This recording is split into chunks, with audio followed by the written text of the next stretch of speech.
Our top story today. Due to the city's recent financial struggles, Moody's and Standard & Poor's have revised Buffalo's rating.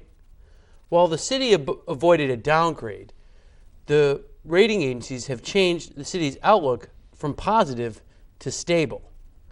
Now, Mark, these are two of the big three rating agencies.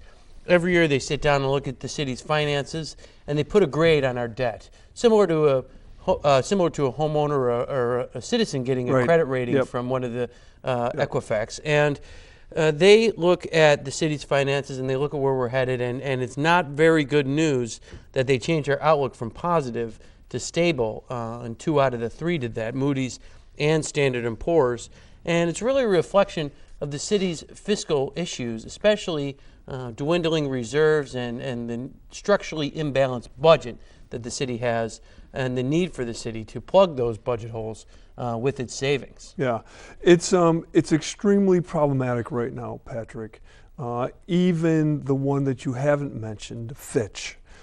Fitch gave us our highest rating back in November of 2016, AA-, which is one of the highest ratings in Buffalo history. But if you look we talked to Fitch recently, and if you look to see what they're saying, they also mentioned that further use of the general fund reserves could lead to a downgrade. So as far as I'm concerned, all 3 rating agencies are up on their haunches right now. They're looking to see where Buffalo will go. And will the mayor continue to use reserves, or will he begin to show some discipline? That is what I'm interested in knowing. The next budget process for 2018-19 is almost upon us. The mayor is required to send me his budget by May 1st, and then I have 10 days to respond. If it's more of the same, the rating agencies have already made it clear to what they're going to do. If you go from a positive outlook to stable, the only next place to go is a downgrade. And that is problematic for the citizens of Buffalo and for the marketplace that we have to operate in, trying to borrow money for the city of Buffalo going forward. Now, you mentioned the city's finances, and this past fiscal year, which ended in June 30th of last year, the city needed $35 million just to fill this budget gap. Already this fiscal year, the one we're in now, the one that will end June 30th of this year, the city plans on using upwards of another $30 million, could be even more, could be $35 million. Of which they only have at their disposal $6.5 million in the unassigned. And so they're going to be using reserves to balance the budget again. And this is going to be more of the same. And as we head into the future out years, it becomes extremely problematic for the city of Buffalo unless they have some discipline. The mayor and the common council need to have discipline. This is what led to the control board being a hard control board, Patrick, for all of those years until 2012, when myself and New York State Comptroller Tom DiNapoli recognized that the city of Buffalo was heading down the right path. And so we signed off so that the elected officials, the ones who are elected in the city of Buffalo, could govern. But if this continues, you're going to go back to the control board, a bunch of nebulous people who have been on a control board for a long time. Most of their terms have expired, and so it's just not a good time financially in the city of Buffalo. When you mentioned the new budget process for the coming year, that starts May 1st, and we'll really get a good look at what the administration plans to do with the city's finances, how they plan to have revenues and expenditures aligned, because they just haven't been aligned. So let's go back to the rating agencies. The one who's on the phone call is me, the comptroller, along with staff I invited the mayor to go on the phone calls, and he declined. And so the phone conversations that we've had with Fitch and Moody's and S&P, and then, as you mentioned, Patrick, they do their little write-up. And on their write-up, they've taken us from a positive outlook to stable. And so I already told the viewers what Fitch has said. Moody's goes from positive to stable, and Moody says in writing to us, of which I am now sending on to the mayor and to the council members and to the control board, failure to maintain reserves in 2019, 2020 could lead to a downgrade. Sound familiar? Because that's what Fitch said in their writings. Then you go to S&P. Positive to stable because reserves, they're dwindling reserves. And plus they are saying the mayor and his administration, they have weak budgetary performance, limited capacity to reduce spending, meaning they don't have the will to reduce spending, and due to consistent and ongoing political resistance. That is the first time in 7 years that I've been the controller, that I've seen a rating agency talk about politics. And so it appears that what they're saying is that politics is first here with the administration and with the Common Council, and not governance. And this is what is leading to the downgrades. So Buffalo needs to do something about it. And that's what I believe, Patrick. The mayor and the Common Council, they are the policy makers. This should be a wake-up call for them. And we'll see if there's action on May 1st, and if the city continues to rely on these reserves, which there may not be any left for this upcoming budget year. So they might be forced to make these tough decisions that could have been made before the city put themselves in this situation. But Mark, you mentioned that these rating agencies shared this information with you, but they didn't just share it with you. These are public documents that get released to the media and to anyone that's interested, and most importantly, it gets sent to investors who are looking to invest in the city, and they see that the city's finances are changing and the outlook is not so positive anymore. That can have a negative effect on our debt, and it could lead us to pay more for interest. And when you're paying money for interest, that's less money you can spend on roads and housing and other things that the city provides to its citizens.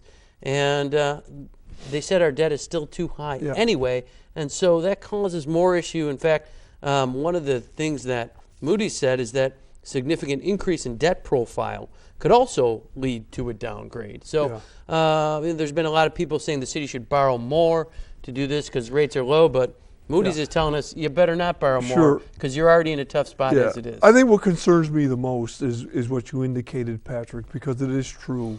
The investors who see this public document, the mayor could see this, but he doesn't. The Common Council could see it, but they don't unless I spoon feed them. I have to send it to them. The media in this town is sound asleep.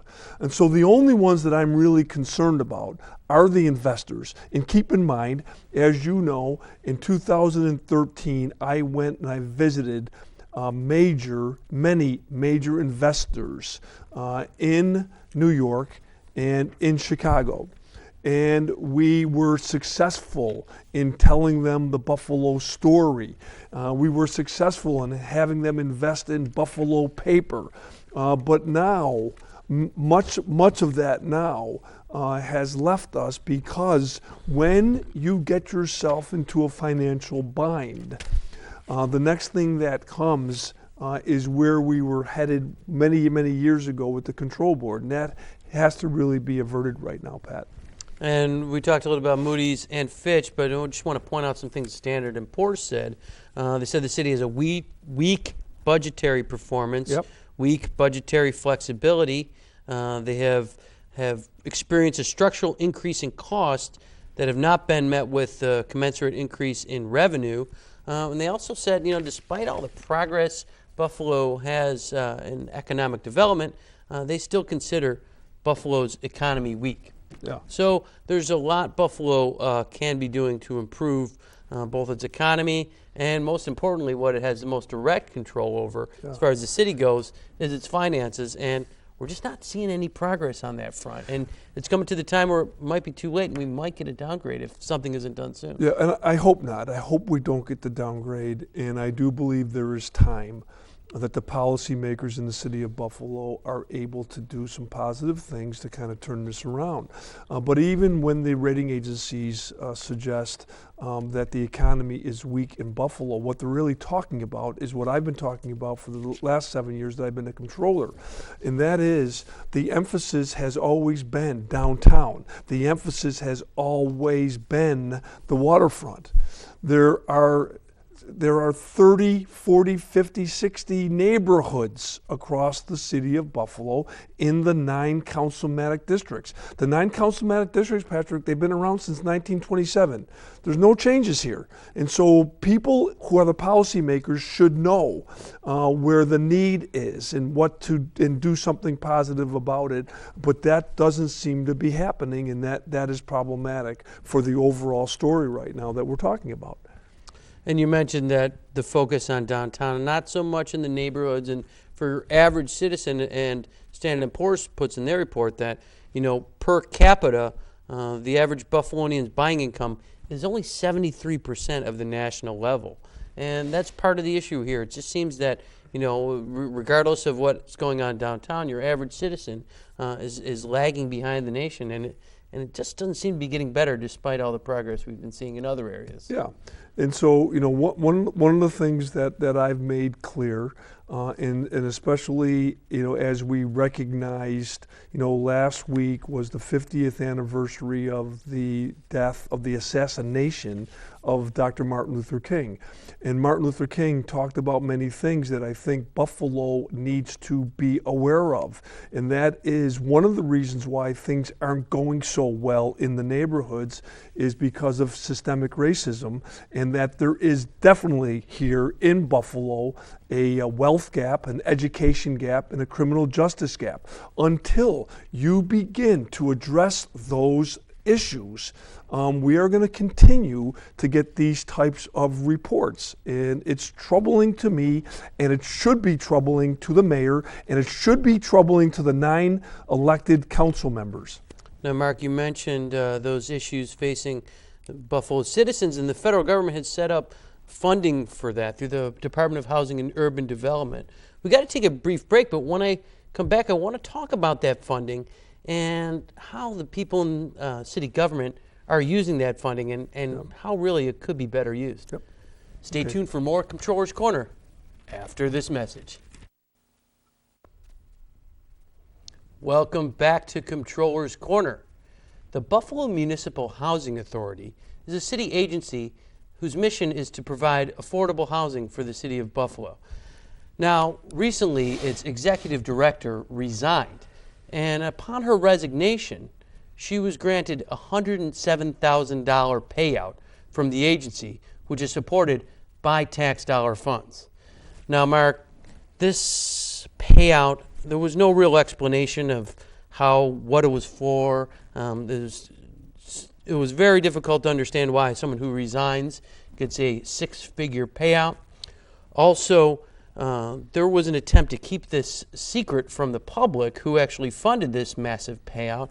And the media actually had to come to you through the Freedom of Information Act to request the records. Now, you don't sign the checks for the Buffalo Municipal Housing Authority, also known as the BMHA.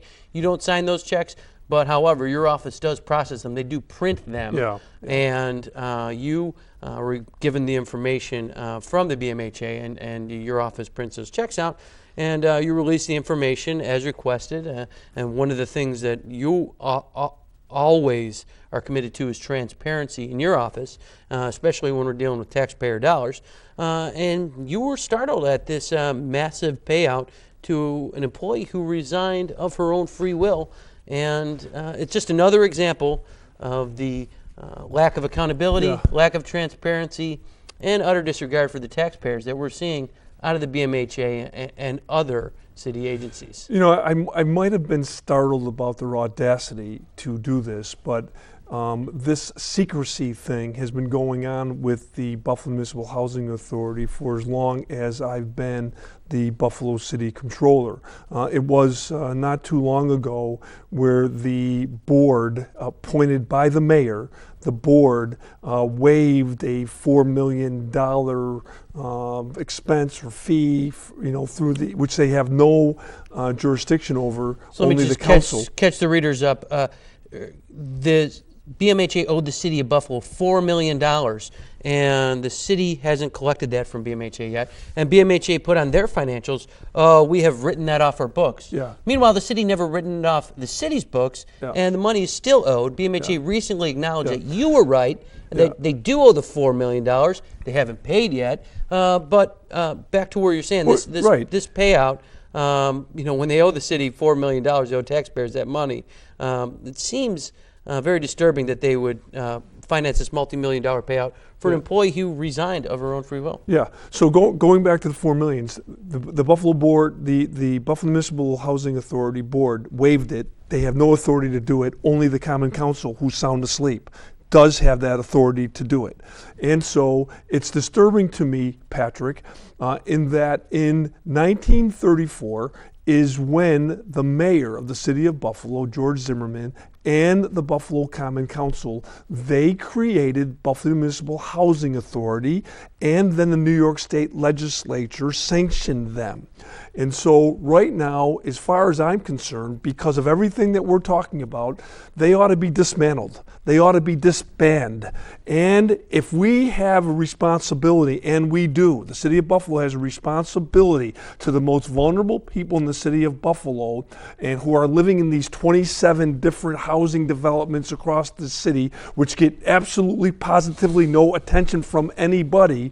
There needs to be a whole new program. There needs to be people who really know what they're doing, people who have experience in municipal housing to come to the forefront and to do something about this. To keep doing it the way they're doing it is disrespectful, especially to the people who live in the 27 different housing developments across the city, and it's disrespectful to all of the citizens who pay taxes in the city of Buffalo.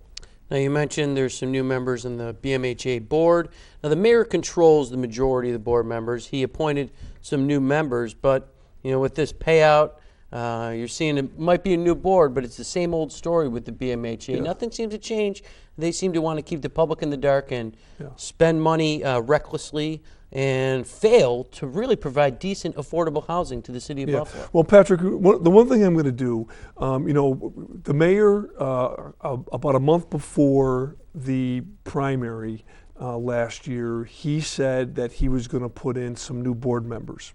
Okay, so we'll give the new board members and this new look a chance to do something. But right now, I am not off to a good start. They're not off to a good start. I'm not encouraged by what they did in secrecy when the executive director actually quits, but yet is given a $107,000 payout. Doesn't make any sense. And if the media was awake, they would be asking for information to see how that could take place. Was there something in her employment contract with the BMHA? And so I'm going to give them a chance to try to do the right thing. But I'm telling you, sometime soon, I will be communicating with the governor and with the New York State Legislature, asking them to take a look at this and to come up with options, maybe to just shut it down and let's do something else to help people who are living throughout the city of Buffalo in municipal housing. The BMHA gets a majority of its funding through Housing and Urban Development of the United States. That's HUD, as we call it, the federal government. Another quasi-governmental agency, shadow government as you like to call them, that gets a majority of its funding from HUD is the Buffalo Urban Renewal Agency, also called BMHA. Now, we had a very interesting show last time on Comptroller's Corner where we talked about how they spent $5 million and fixed up only 11 houses. Now, $5 million to rehab houses. They fixed up only 11, and if they were to spend this money more thriftily, they would be able to help more families, and they would, be more efficient in spending these funds. And you get the list of excuses. Oh, the federal government makes us do this, but there was an article that in the Buffalo News recently that said Rochester and Syracuse spend, about a third or a fourth of what the city spends per house. They do dozens of houses where the city does maybe 2 or 3 a year. They do dozens in a year span. So they're able to help more people. They're able to do it at a lower cost. So really, none of these excuses hold any water about the federal government, because the federal government makes Rochester and Syracuse follow all the same laws. Well, so it really doesn't make any sense I think when what they happened, blame the federal government. I think what happened here is that the mayor has a tendency to go like this. He needs to blame somebody. He better be careful who he's blaming, because now what he's doing is he's blaming totally HUD on this. But the one thing that the mayor and the Buffalo Common Council needs to know is that the United States Congressman who represents Buffalo is now asking for an investigation of this. And exactly to what you said, the comparables to Rochester and Syracuse, it doesn't make any sense. They're not spending near $500,000 per house like like in Buffalo versus Syracuse and Rochester. It's problematic. If in Buffalo they wanted to do it differently, they could. They choose not to, and they just want to blame somebody else. Meanwhile, the citizens, I've never seen the citizens of Buffalo so upset in terms of their responses, through the media, through Facebook, that they're aghast at the notion that this waste of money is taking place within some of these very tough, vulnerable neighborhoods, and it does nothing but waste money. And it's disappointing. Yeah, since we talked about it last show, there have been some media reports on this. And also, as you mentioned, Congressman Brian Higgins said that another dime of this money from the federal government should not be released until there was a full, thorough investigation. And there's something has to be fixed in that area as far as these HUD home programs go. And another thing to mention on these home programs is that they're really not having the impact that they're supposed to have. If they're more strategic, if they're doing more houses, if they're helping more people, it would have a better effect on the neighborhoods. Whereas if you just fix one house in between two boarded up houses, and you don't do much else, it's not really going to do much for that neighborhood, especially when you're spending money with these contractors. Now, these contractors get a lot of money out of this, and they have contractor fees that can be as high as $43,000 per house. They have developer fees, broker fees that go on this. There's also contingency fees as high as $70,000, and they also have one house had demolition fees of $62,000. It wasn't demolished. You have a house that you can demolish the whole house for $20,000, but this house costs $62,000 because maybe that's the idea, is not to save money. Maybe it's to spend more money and with the right contractors. When there's plenty of vacant lots, the city doesn't even have to demo a house at all. They don't have to rehab these houses at all. When there's plenty of vacant lots available to build on that the city already owns right in these distressed neighborhoods. So, but maybe the idea isn't to provide affordable housing. Maybe it isn't to cut costs. Maybe there's another idea here that's at work. Yeah, so 2 weeks ago when we first talked about this on the Comptroller's Corner, I had mentioned that Habitat for Humanity and different organizations who are credible and who know what they're doing, and they're thrifty, and they know how to be creative, Now, suddenly, because this story came out, in the Buffalo News, the administration this morning is now saying that maybe they ought to be looking at doing this a different way. After they have just wasted $5 million of taxpayer money, maybe they should be doing this a different way. Really? Well, of course you should be doing it a different way, but you don't until you get caught. And when you get caught, then all of a sudden you want to do it a different way, and it's wrong. Well, occasionally we point out how Rochester and Syracuse and other upstate cities spend not just these funds but other funds, and we're often told, well, it's apples and oranges, they're different. But in actuality, these cities are so similar, both operating under New York State guidelines and federal guidelines, and both Buffalo and Rochester have similar populations. So it's refreshing that they're looking at Rochester and Syracuse now, but why weren't they looking at Rochester and Syracuse 5 years ago when you first told them to look to that those agencies? Yeah. Well, this is what's problematic. But you know what, though, Patrick? My job as the Buffalo City Comptroller, we do audits, and we did an audit, on this, and now it has received a lot of attention. And what I'm hopeful for is that when we identify findings and different things within the audit, we also recommend, different things that they should do. And so we've recommended it. But there's been also other ideas as well. This is the time for them to assess and to do something different. And just like to point out that they did not respond to your audit, and this is like the only time that's ever happened when you issued audits, and it's been over 6 months, and you're still waiting for a written response, which is required by the city charter. Mark, we only got a minute left. Dingus Day was last week. Fabulous. Tell us a little about your Dingus adventures. Yeah, it was fabulous. We are involved with several different groups. We have a bus called the Kilbussa, and we kind of tool around the east side during Dingus Day, and it was one of the biggest crowds I've ever seen. And I think, Patrick, one of the reasons it's been such a cold winter here in Buffalo, and it was a cold day, but the sun was shining. There was no wind and no rain, and this is a wonderful opportunity for those different organizations within Polonia to be able to have some fun, with their ethnicity. But most importantly, all of the revenues that come in help the language, dancing, and the different cultural things that are being done every single day within our community. Well, that's all the time we got, Mark. Thanks, for Pat. joining us. And thanks for joining us at home. Make sure to check out the Comptroller's website, our Facebook page, our YouTube channel, and our Twitter handle. On behalf of Mark Schroeder, this is Pat Curry, signing off.